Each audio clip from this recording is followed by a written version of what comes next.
What are you talking about? We were about as fast as could be. Back to the Future is that's an iconic series, and that came out. That was in the heyday for us. And I think actually I could be wrong. I don't know if it was 90 or 91, but Back to the Future 3, was hitting the movie theaters while you were running the roads for a Vince McMahon that was quite different from the one you would encounter a few years down the road. So you left WCW.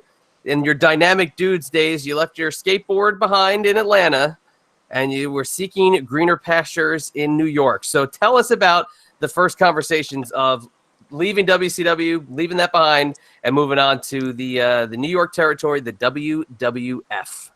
Yeah, it was, for me, leaving WCW was easy. It was pretty clear that what they had originally pitched us as the tag team for Johnny Ace and I, that they weren't following through on. And not that I had the experience at that level, at that point in my career, but I was pretty certain that if they were not going to follow through on that, then, it's like the old saying, once you've lied to me once, I pretty much figure everything you're telling me after that is a lie. So that was the first thing. The paychecks. Also, when Jim Hurd had offered us our contract, he told us to meet him at the office Monday morning. It was early Monday or Tuesday morning, so we just came off the road. And Johnny and I were sitting there in the hallway when he came in, and he didn't even invite us into his office. He walked into his office, told us, hold on. He walked in, he came out, and he had 2 envelopes, and he threw them in our laps. And what he said to us was, I'm not dotting one I or crossing one T that's already in there. Either sign it as it is or we'll let you go. And, that didn't sit well with me. Not that I was planning on making any big holdout for money or anything, but,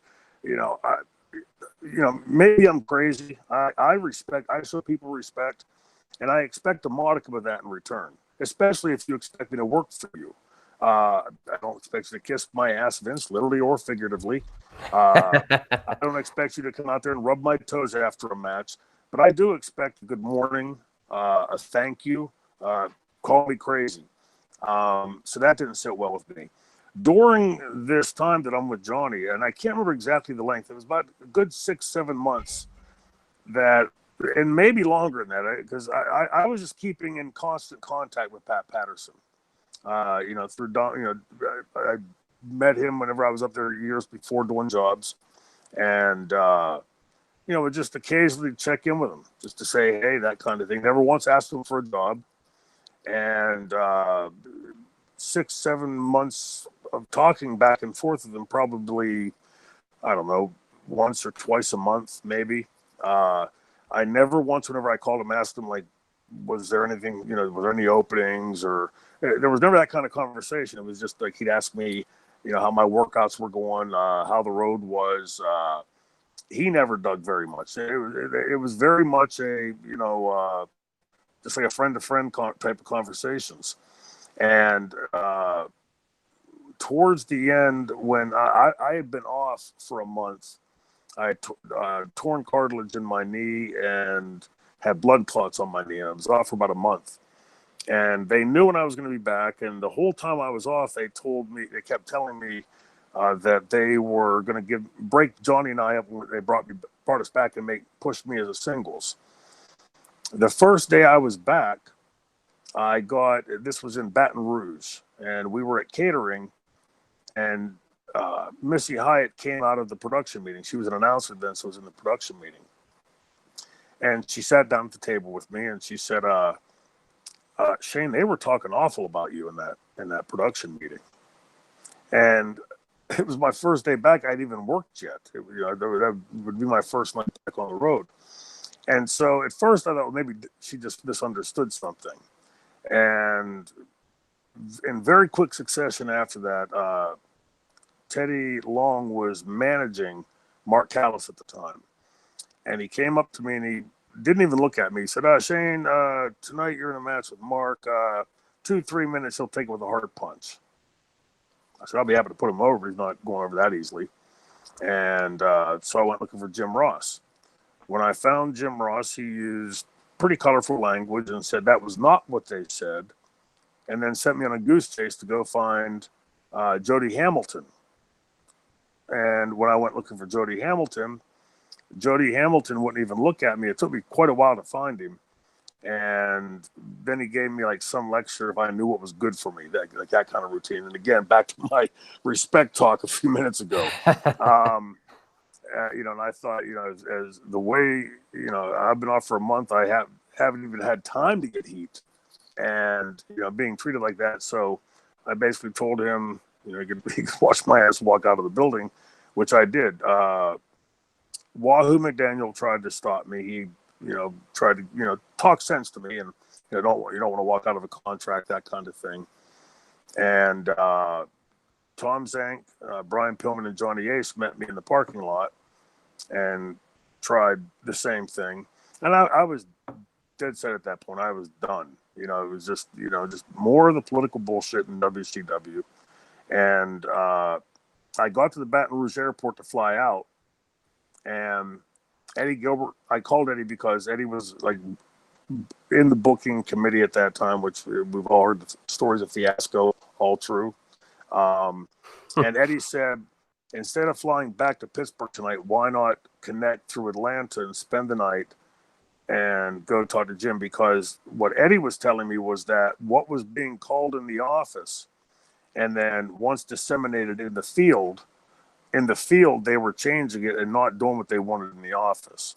So I thought, it sounded like WCW, right? I mean, that kind of stuff was going on all the time. So I did that. I took Eddie's advice and I stayed in Atlanta at the Ramada. If you're out there listening, I love you. I haven't seen you in a long time. She used to manage the Ramada. She was a real sweetheart, took real good care of us. And I went to see Jim Herd the next day. And this is when the meeting transpired, that when he starts talking down to me, telling me that I'm about to make the biggest mistake of my career, and he knows who I've been talking to, and invites me into his office. And when I sit down, he's like looking through his drawer for a piece of paper, and he pulls a paper out of a file, and he goes, I've got the proof right here. And he goes to hand it to me, and I reach for it, he pulls it back, and he goes, now, being that you're a wrestler, you probably won't be able to understand this. Oh, Jesus. Yeah. Which sat really well with me, And so I reached out and I snagged out his hand, and I said, I've got more than enough education to understand anything you have on this desk. And as I started reading it, he had circled numbers. And what the numbers were, at the very top of the page, it was the cumulative weekly WWF rating. And then down below that, they had the WCW ratings combined with Memphis and Portland and UWF and all the other companies that were still in existence at that time, all added up, and WWF was still winning by like 3 percentage points. So you can see we're closing the gap. And I said, I held the paper back and I said, do you understand what you're reading on this paper? And that was it. I got up and I walked out. I thanked him, and I got up and I walked out. I thought, if this is the guy running the place, and I'm supposed to be trying to talk sense with this guy, I'd be doing better to talk to my feet than to talk to this moron. And by the way, I was just saying, for argument's sake, have you seen Pizza Hut stock lately?